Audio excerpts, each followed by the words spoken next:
3, 2, 1.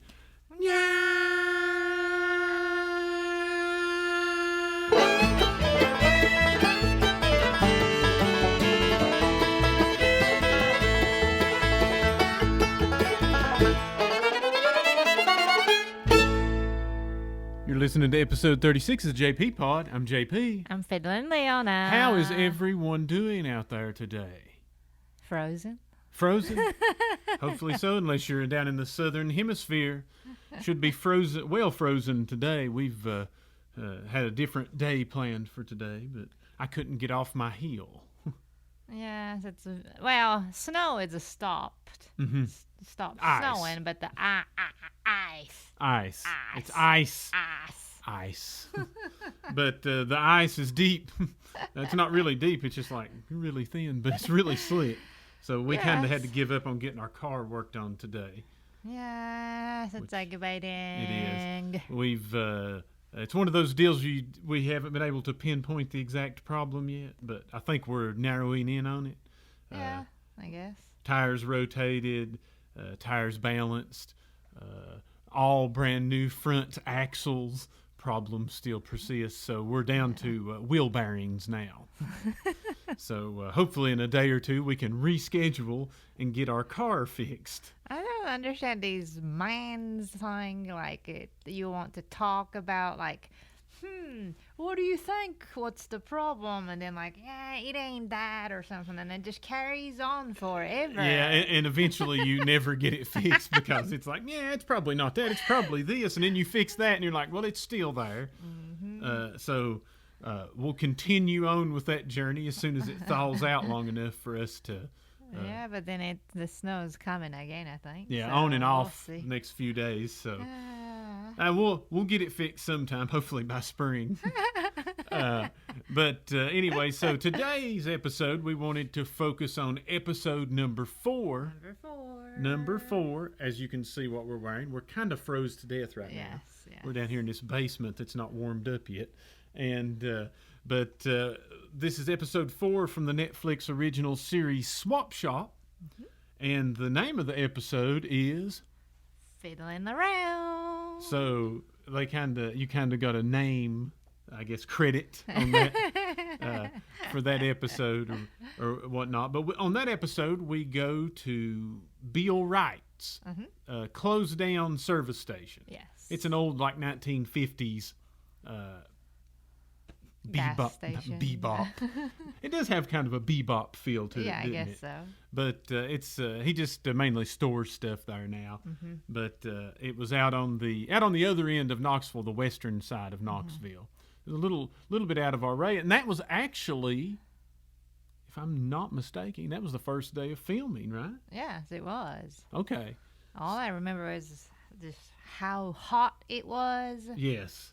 I mean, I'm wearing the same clothes, but today I'm froze to death. But on that day, I was sweating, like, literally all the way. Yeah, that was really hot. I actually even had an undershirt, like a sweatshirt underneath. And then I guess you see that we went into the back room to find those lunchbox and everything. Oh, my goodness. That back room did not have any... like air, and the windows were painted shut, so there was no circulation whatsoever. Yes, I mean, I guess not just us camera people and everybody were. That and that was July, right? I believe so. Yes. Yeah. So have you heard the statement or the old quotation, "Hotter than a firecracker on the 4th of July"? Well, that's what that day was. But it was an interesting pick, though. Disclaimer up front. That was the first time we filmed, so all of that stuff, we didn't get a lot there, but it's all gone, so if anybody's curious about that, or 95% of it's gone or whatever. But so we don't have any of that, but I kind of wanted to, that episode kind of played into our game. Yes. Our game with the show was, so if anybody's listening that was making it, we wanted any way possible to infuse as much about the music of Appalachia and East Tennessee as we could. Yes. So, as soon as we got most people would get a call to do a TV show, and they're like, yeah, like me or something along those lines. And we're like, we can force bluegrass music on popular culture. Yes. I mean, apparently Netflix really, executive people are really wanting us to play music. Yeah. So, hopefully we'll be able to do that again or so. At some point in time. Yeah. But so we got to kind of feature a little bit through antiquing and picking. Yeah. We got to show the other kind, the original kind of picking. Mm-hmm. I don't know where that other term came from. I guess there's some TV show called something about picking. Yes. I'd never heard that. To me, a picker has always been a banjo picker, guitar picker, whatever. But not fiddle picker, but yeah. Yeah, fiddle picker don't really work, does it? Well, you could pluck it, I guess. If you. I'm picking some in my song. But oh, true, just a little bit. Yeah, a little bit of fiddle picking. But so we got to do that with Bill Wright, who's also played.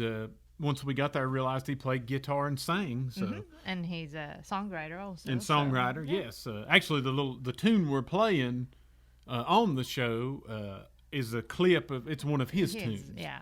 I think the film crew and everybody got shocked that we had never heard that original song or something. Yes, like everybody's like, do you know how to play that? And I'm like, well, yes, because we started kind of jamming, and then he was like, well, this is my song I wrote, blah blah blah, and then we're like, okay, we'll just follow you along. And then the producer back then was like, did you all know this song or something? I'm like, no. This is the first time we've heard, but it was fun. It was a fun time. He was very nice, and I think the jamming song put us, closer together. Got me that $5 discount.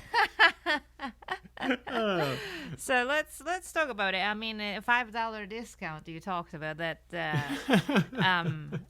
In the show, we bought two or three big old glass jar. Pickled egg pickle jars. Yes. Full of matches. Yes. Which is pretty much your collecting. Kind of my thing. Yes. Yeah, we don't really sell But many. what we talked about in Japan, everybody kind of likes these stuff, is not, not a lie or anything. No. I think people like, how cool the design and the writing is and so on. This particular box wasn't featured. It was filmed, but we didn't talk about it necessarily. But it's an old. If you're on the podcast listening, it's an old 50-pack of Viceroy matches, book matches, and. You want me to represent? Yeah, represent that. It's got like 1,000 lights in it, as you can see. Hopefully, I don't know if every single one of them work. They could be a dud. Yeah. But so 50-pack. And this one here, Bill told me the story while we were there. It just didn't end up on the episode. But he told me the story of what's so special about these Viceroy matches. A lot of the other ones were random advertising, but these are from the Viceroy Cigarette Company. And, you can see, if you're watching, probably can't, but it's got a really nice Viceroy logo on the front of it. And then when you open it, so you open the book of matches. Open those up right there. Now flip it back towards me and let me read. Hold on, I almost fell out of the chair. I got so excited. Let me read the quote that's inside. It says, Viceroy, the taste that's right. Not too strong, not too light. So that kind of plays into that back in the 50s and stuff, back when cigarettes were good, like made you work harder. So if you lit, yeah. Is that right? The cigarette with this Viceroy matches, it should taste right, is what you're saying? I will say this: my grandpa, who was an avid smoker, Pale Male or Pall Mall, depending on how you pronounce it, non-filter. True. But he would not. He smoked cigarettes his whole life, but he would not touch a cigarette that was lit by a lighter. I mean, even with the people with pipes and stuff, everybody, so lit with the But so anyway, the taste I guess was important at some point because even the what's the fancy, the not Bic, that's the cheesy lighters, the Zippo. Zippos. Even with that, you kind of got that kerosene True. kind of taste. But with these, it's more sulfur. Okay. So when you strike a match, you got that sulfur smell. So I guess people that smoke like to smell the inside of volcanoes. Okay. I guess. I mean, I don't know. So that's right. So anyway, but what makes these specials, not all of the stuff we've been talking about, but these are front strike. So on the book, as you open it, the strike pad is actually on the front. And Bill was telling me that at some point, I don't know, 60s or 70s, he said that they made that illegal. So because it was easy for these to accidentally catch on fire, like the match could come out and hang down. So they moved them all at that point on the back. to the back side, which is more safe. So I just wanted to kind of keep these as kind of a memory of the day and just a story that I could use on this podcast right now. So, but well, he gave you the $5 discount. The $5 discount, yeah, for us to jam. Yeah. So, but yes, but I mean, even we can't really ship this. it's flammable. Yes, Yeah, but in Japan, if you go to like an antique store, they would have a few of the matches for sale, and then that's usually having the cool writing. yeah, or advertisement or something Holiday like that. Inn or Yes. any sort of Americana. Yes. That's- So kind of connects to the advertising thing. We were, I think, on the episode we bought this one maybe. Not exactly, but exactly like the one, these yes. kind of. But I know a lot of people probably saw this, and these are just cardboard, like Budweiser, Coors Light, whatever, cardboard coasters. And I mean, they're great for marketing and advertising for any sort of business or organization. But you know, in Japan, if you have like a themed bar or cafe, or even at your house like a quote unquote man cave that's got a lot of like alcohol advertising and stuff, these are a must. Yes, and then I think it's not just really bars, but people collect this Yeah. for what do you call it? Man cave, whatever. Yeah.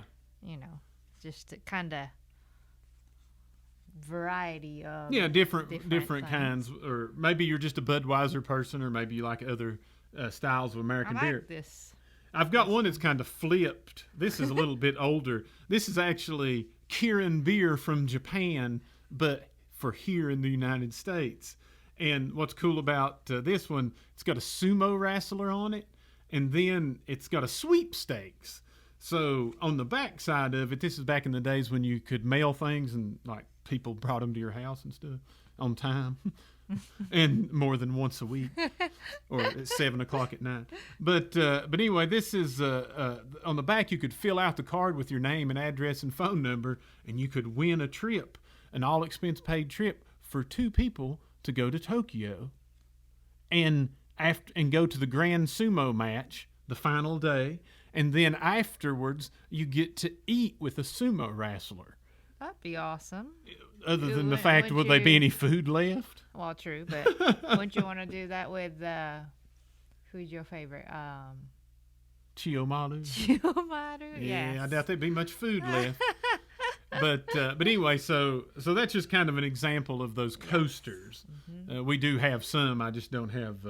Yes, we need to put this on the website sometime soon. Too, Yeah. For sale. So if anybody's interested in coasters, they're lightweight, so shipping is very cheap. So, Yes. it's cool things to have. Yes. Tiny mementos is what makes everything. And then also in the episode we picked the Snoopy box, or it was Peanuts. The lunchbox in the back room. Yeah. Yeah, that was cute. I'll give you the one. Our first, when we went to the back room, there, everybody's like, just go on back there and just look around and see if you can find anything. And what was that first thing you opened? Those giant boxes of plastic grapes.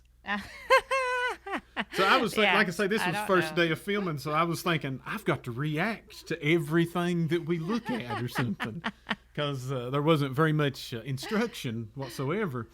So she's like, "Oh, let's see what's in here," and she opens it up, and it's a bunch of dry, fake plastic fruit and grapes. Yes, I didn't know what it was really. And So all I could say is like, "Wow, plastic fruits." But as we dug back there, we did find some lunchboxes and stuff, and the Snoopy lunchbox kind of has a lot of interest in Japan. well, you kind of got into that lunchbox section, and then I think on the episode it had the moment that I was talking about, like we don't have the culture of carrying the lunchbox to school. But now you do have bento box. Yes, but that's kind of different. Yeah. I mean, we do have bento box cloth bag that mom made or something like that, but not the can. Right, the tin. Yeah. Actual. Yes. Lunchbox. Yes. And but when we went to that back room, and then we were just like talking about like, oh, that's nice, so and so or so, and then I was carrying. It was not on the show, but I was looking at the Barbie one. Oh yeah. And then you said the comment like, "Oh yeah, that's exactly like what I used to have," or something. And I was like, "Mine was plastic's what I meant." Yes, you meant that, but like I was like, "What? Like a Barbie? Yeah, like a pink one?" Yeah, that's what I used to carry every day, and I got beat up every day at school. No, I just meant the plastic one. Yes. I was from I guess the plastic time, but. So anyway, so we got the lunchbox. Actually, even the lunchbox, I got that specific lunchbox. I got a email or maybe a message. Through my Facebook fan page. And this guy's like, "That's my lunchbox," and like he gave me details. He even took pictures or screenshots from the TV show that was kind of showing the edge of the lunchbox that's a little dented. Yeah. He said, "I put that dent in it when I was in elementary school." But the rest of the story didn't really match up because where he lost, supposedly, it was like 150 miles away from where I found it. So I don't think that box got that far. Yeah. But I understand. I mean, that kind of... That connection. Yes, like if people literally used to carry lunchbox. That's... Nowadays, kids carry those lunchbox. We don't have kids, so we don't know. Something tells me probably not. Probably not. I mean, I'm sure a few do, but the ones that don't want to eat the school food. I'll give you the secret. What I did a lot of time, I took lunch and ate school food. Oh my gosh! Like I say, I like to eat back in the day. Why do you put it in the lunchbox though? Like I would usually have now. This is weird. Okay. Really weird. Mine would usually consist of something like a tuna sandwich or sometimes even a sardine sandwich. To school? Yeah, it grossed everybody out. Yeah, I would say so. So I would eat that. I would also have like a small bag of chips. I would also have a pack of crackers. I would also usually have a Little Debbie cake of some sort. Oh my gosh. And then I would eat the school lunch as well, but my granny kept me well fed.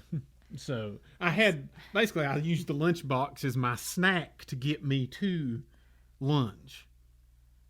Oh, okay. So the lunchbox was full of snacks, basically. Basically, and sandwich. So that's like so American. Yeah, I know. We're the only... I mean, even nowadays, I know everybody brings snacks to school, but like in Japan, that's like the biggest taboo. Right. But all day long, you're like talking about health and wellness. So yeah, it's kind of if you're talking about health and wellness all day, you can't really bring in potato chips, peanut butter crackers, Little Debbie cakes, sardine sandwiches. Oh my gosh. But anyway, so you got to experience that. That was kind of fun for you to talk about the lunchbox. Yes. And is that even on the episode much? Your great story about the lunch? It is, isn't it? It is a little bit. And then nowadays, it's lunchboxes are still not for kids really. It's more of pretty girls dressed up in to go with an outfit. Yeah, it's like a strawberry shortcake. Yeah. lunchbox to go with or something like that. So I'm always looking for good deal on the lunchbox. But also too, anything Snoopy is hugely popular in Japan. That's correct. Yes. Because if I'm not mistaken, the image of Snoopy's actually owned by Sony, kind of like Spider-Man. Yeah. But the same thing. Spider-Man's huge in Japan, but you don't see much like Captain America or anything like that. So, but the Peanuts is weird because you never see anything much Charlie Brown, which is the Peanut story in Japan. It's Snoopy. I mean, if you see him, then Snoopy is with him or something. Right. So it's kind of like a side characters become the main act. But did you know? I know you know Snoopy plays banjo. I actually have one shirt. Yes. I've got a T-shirt with Snoopy playing banjo, and I've seen a couple other illustrations. Does Woodchuck, is that Woodchuck or Tweet Tweet? I'm not sure. Maybe Woodchuck. Woodchuck. Sounds better. Tweet Tweet, I think, is the other company. Tweet Tweet has a more rounded head. Okay. And I think Woodchuck has the spiked haircut. Okay. But does Woodchuck play anything? He might play like what's it called? Not the keyboard, but like... xylophone? No, that you blow into or something. Oh, that's something only you know about. I don't know what that is. But I know. No, I'm not talking about that one. I'm talking about that boy. Charlie Brown? Plays a fiddle. I saw some of my friends posted on Facebook and saying like, "Oh, I didn't know he was a fiddle player or something." If anybody out there's got any images of Woodchuck or Snoopy or Charlie Brown playing some sort of instrument, and especially banjo or fiddle, would be fiddle, great. yeah, shoot us that image. Even if you just rip it off the internet or something, you can send that to the JPPod@gmail.com. That's the JPPod@gmail.com. And while we're also talking about stuff, don't forget about our store, which is at fiddleandleona.com. And there's a thing that says shop up at the top. Go in there and check out our products. You can always support a small business. You can shop locally, globally. You can support our small business from anywhere in the world at fiddling, FIDDLINGLEONA, Leona.com. Yes. We have those vintage stuff that throwed in a little bit. Started adding some stuff, so we've got I got some patches. Yes. Little cups, a little bit of Fire King. I've got more on its way. I'm cataloging it as we speak. So we're going to try to unload some stuff because we can't obviously travel much. So we'll go ahead and unload some stuff. And also we have like hats and T-shirts and stuff. And then a lot of people who found us on Instagram was telling us like, yeah, I'm glad he was wearing your character because that, led them to come to our Instagram account, be able to find it. At Fiddle and Leona. Yeah, but that's sideway though. Yeah, this shirt was last minute. Like, I just needed something. I wanted something to wear, but we didn't have our official shirts made or designed completely at the moment. So I just threw this one together and sent it in, and I realized that it's animation of Leona's body, the cartoon animation, and I did not center the body. I centered the actual photo, so it's kind of off center. Yeah. So, So I've been calling your Sideway T-shirts on Netflix. Well, millions of people can look at my sideways. But it worked. It worked. It caught everybody's attention. Probably everybody's like, is that really Sideway? Or, yeah. I asked some people, and they said, I didn't even notice that. And I said, well, maybe I was the only person that did. So. Yes. But I knew it was off center when I put it on. I got you one, too, and yours was right because of the sizing or something. Yes. So hers was actually even, and mine looks terrible. Yeah. But anyway, we wore this on the show. So moving on within that show, besides the Lunchbox, kind of the main thing we talked about in the show was a fiddle that we purchased. And, not an expensive fiddle. No. More like a student fiddle. Yes. But obviously the strings were off of it and so on and so forth. So I'm going to turn that over to Leona because when you're out, whether you're on a swap shop call, or you're going to the flea market or a yard sale, you'll probably run into fiddles or violins at some point in time. Yes, and then I need to stop that, but What's that? got too many fiddles now. But anyway, because you're going to make fun of me buying too many fiddles. No, or that's whatever. true. But so on that episode, the one that I found was the same copy of Stradivarius. Yes. And I think they put it in there talking about, even if it says a copy of, it doesn't really mean it's fake, or it doesn't mean it's cheap. It's all depends. And so the first thing I usually look at is, and you have the fiddle on this F hole. If you look inside here, there should be a sticker. They may, if it's not, it's really handmade. Right. I don't know what to tell, but usually there is a rectangular sticker on it, and it should say what year it's made or what year they fixed, who fixed it. That type of stuff information is in there. And nowadays you can kind of type those words. If you couldn't read it, if it's in a different language or so, you type in whatever it's in there in Google search. That will kind of give you the information, what year it was made, that type of thing. This one here's kind of a good example of a fiddle that came from a sale. This actually came from my grandfather, and originally actually my uncle, and then my uncle gave it to my grandfather, and my grandfather gave it to me. But this was a deal. Guys had cleaned out a storage thing, like I guess it was, I don't think it was a storage unit, but like a house. It was a house that they were just using for storage, and found like 4 fiddles. And this one was actually a 5-string, which is very unusual. Leona actually plays a 5-string. So most fiddles and violins are 4, but you get that extra deep C note. But he actually got all 4, my grandpa or my uncle got all 4 fiddles for $100. So $25 a piece. My goodness. And this one needed a little bit of work to it. You actually got this one done professionally. Yes. And, $25 for the violin or the fiddle, and maybe a couple $100 on the restoration. And, it's about a $2,000 fiddle. So there's actually money to be made on that.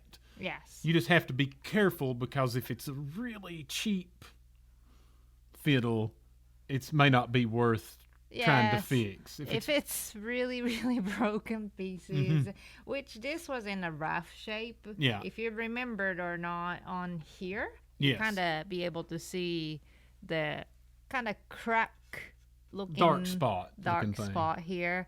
We had to put the wood to fill in here. But apparently when I took it over to open up the back and everything, this must have been like a knife stub. It had a knife stuck in it. Yeah. I don't know if that was on purpose or accident, but yes. I think when they got that, they told them that one had a hole in it because there had been a knife in it. So, and it was interesting. He figured that out just by looking at it. Yes. And then I guess it was not going through to the back, but it was coming to the back wood, so he could tell it was knife stubbing onto this. So you kind of might learn some. And this one history. was, I think, 1890s. I think that's what he said. It was around the 1890s. So it's a late 1800s fiddle. Does it have a date in it? It says 16. That's the copy, though. It's copied from the 16. Yes. Yeah, that's the other thing. Like I say, I used to, when I worked at the college up in Kentucky at the Bluegrass school, like a couple of times a year at least, there'd be some guy roll in and be like, "Hey, I need somebody to look at this. I found a Stradivarius." You got to be careful. Like a lot of, does this one say Stradivarius? This one doesn't. One's not. This was Magini or Magini. Okay. You call. Yeah, that's a different shape. Okay. Yes. But so it's a different. So if you see the word Stradivarius, you've not hit a home run yet. No. Like I said, if it is the guy of that Stradivarius himself, Right, the maker himself. build the whole entire thing, yes, you hit the jackpot. Yes. But he had a lot of students, basically, and that was a family business also. So there's like his nephews, his cousins also worked for him. Right. So partially could be him, but mostly done by his student or his family member. Then the price range Goes down. Yes, totally different. But speaking of this fiddle instrument, my violin teacher, the teacher that I took from when I was 4 years old, she used to live in Germany. She was studying in Germany, and then when she was in school, I think she worked for the archive of that school, and she basically found the antique violin that she really fell in love with. And I mean, her whole entire family is very wealthy and not poor at all. But even like she sent her dad, like if her dad wouldn't buy her that instrument, she wouldn't come home. Like a ransom. I see. Yes. So she has a really like old fiddle that was probably, I don't know, like $3 million or something like that. Wow. But anyway, just always, I've known people that are, fiddle players or violinists or whatever. They can actually tell some way by the density of the wood, even if the strings are off of it. They can mash in and tell by the bend in the wood. Well, actually, that's one way to see, about the wood and everything. But what I do with my guy is, the pencil that you use, it has the eraser on the top. Just a standard number 2 pencil. Yes. So using that eraser thing, and then he tells me like which point to tap. And listen to the sound, then tell him what note it is, which I can tell because of the perfect pitch thing. But I tell, oh, this is A, and then like this is a G, this is blah blah blah, so on. So when I got this, I did that with him because I was still here. He was in Japan, so I did that. And then this one, it does sounds okay, but it was basically built as a regular 4-string fiddle. The neck was added later. No.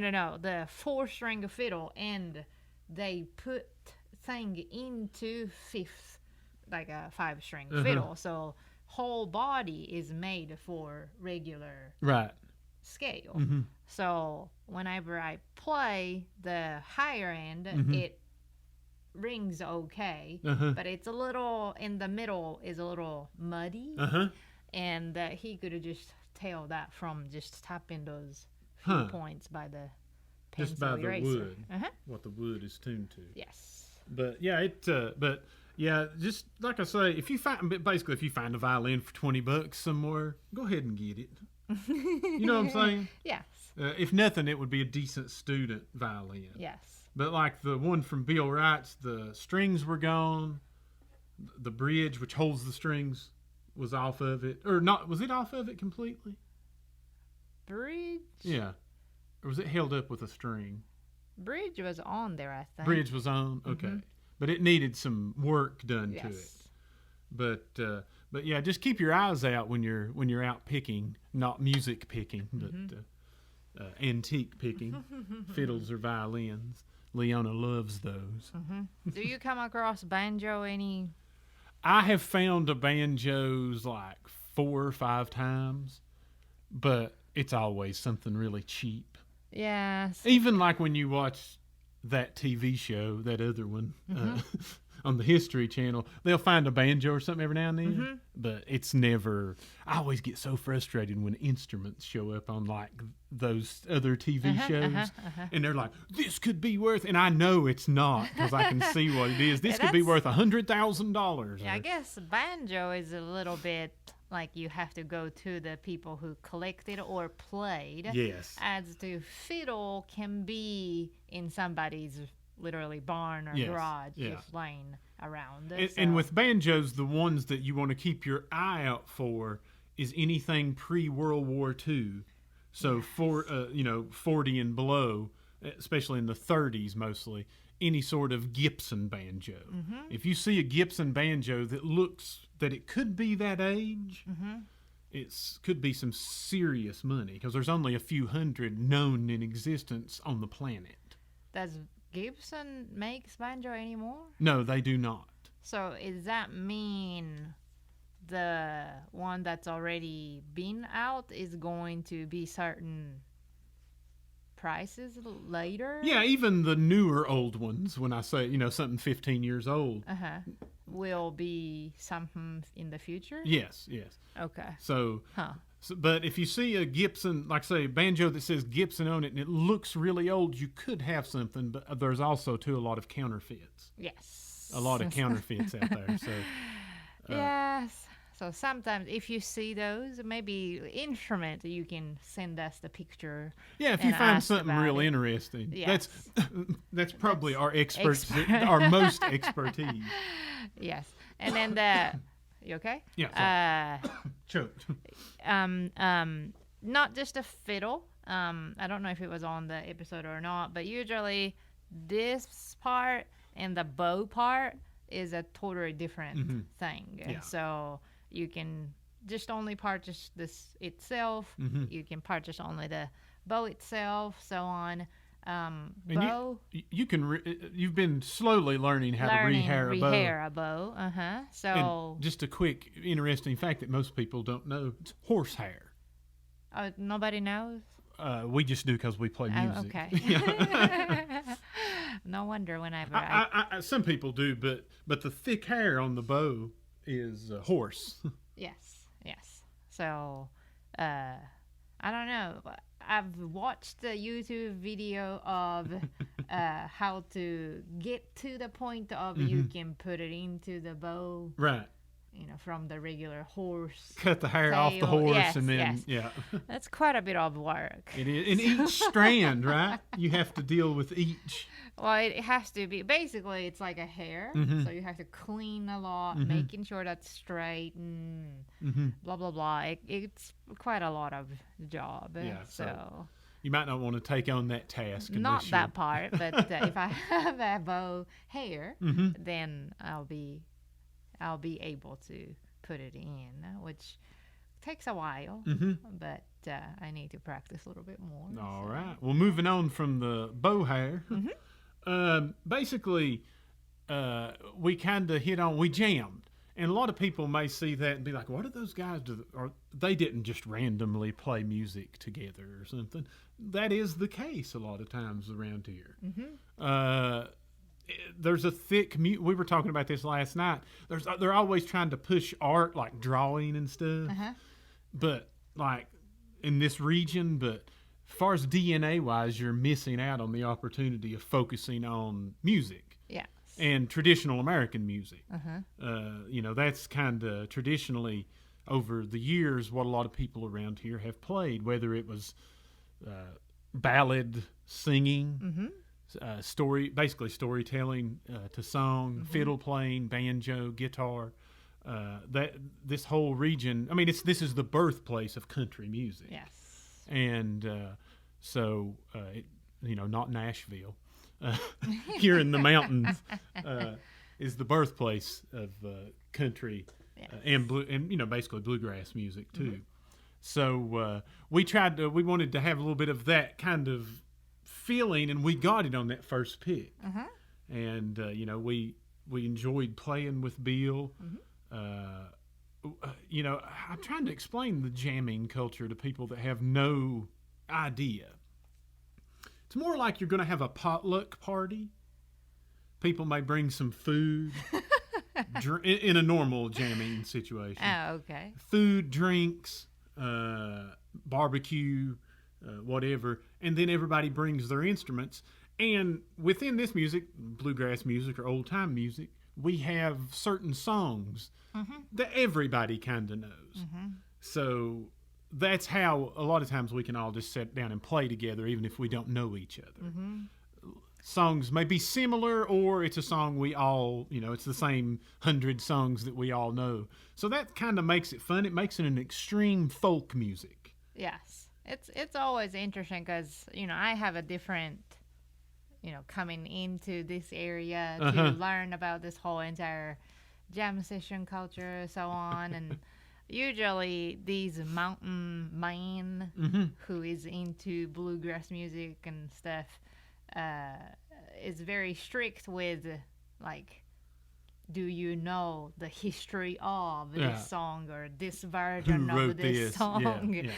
So on. So usually they wouldn't even look at me or talk to me, and they're just probably thinking, like, what's this Asian girl doing here type of attitude. But then when I start playing some of the song, like a standard jam, song or something, and then they'll realize, oh, okay, so she knows a little bit, and then they'll tell me, like, oh, can you play that? And then if I be able to answer it, they'll be like, oh, like a buddy. Yeah, then it becomes okay. Like, I don't want to fool with you until they figure out you know how to really play it or something. But that kind of also helped me to motivate to learn about the history background or even language itself, English, because I wanted to be able to communicate. I wanted to be able to connect with musically. Yes. Be part of the music. Yes. So yeah, and I will say this, even even the United States compared to Japan, the people, the jamming, the bluegrass people in Japan too jam as well. It's interesting to me coming from this side, the songs are different. Yes.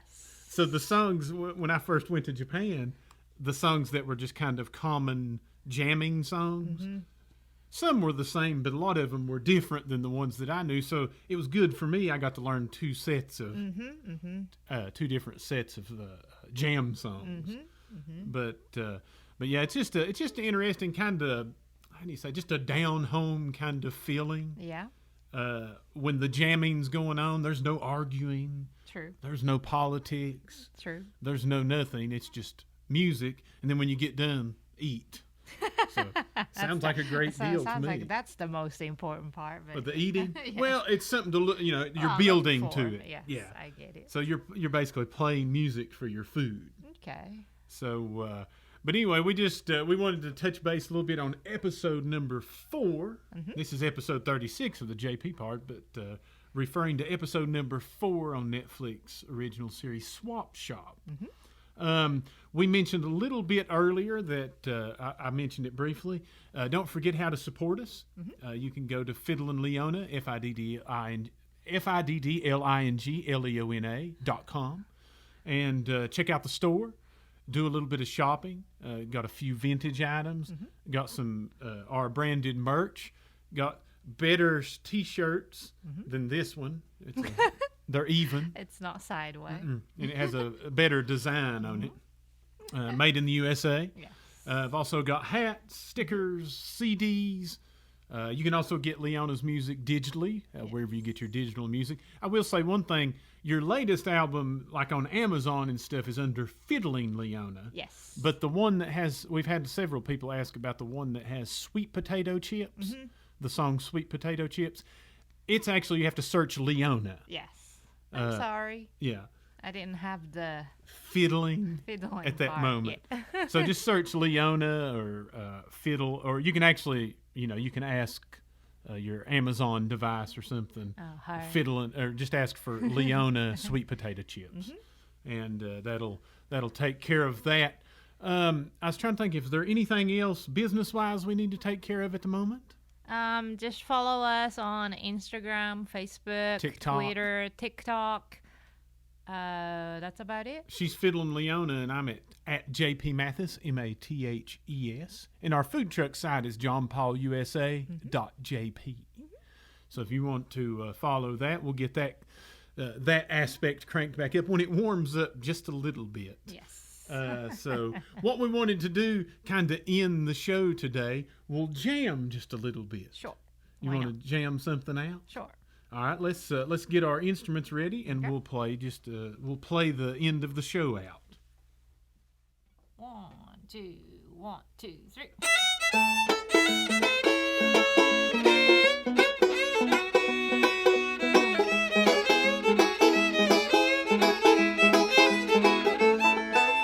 Sweet potato chips, oh, they're my favorite snack.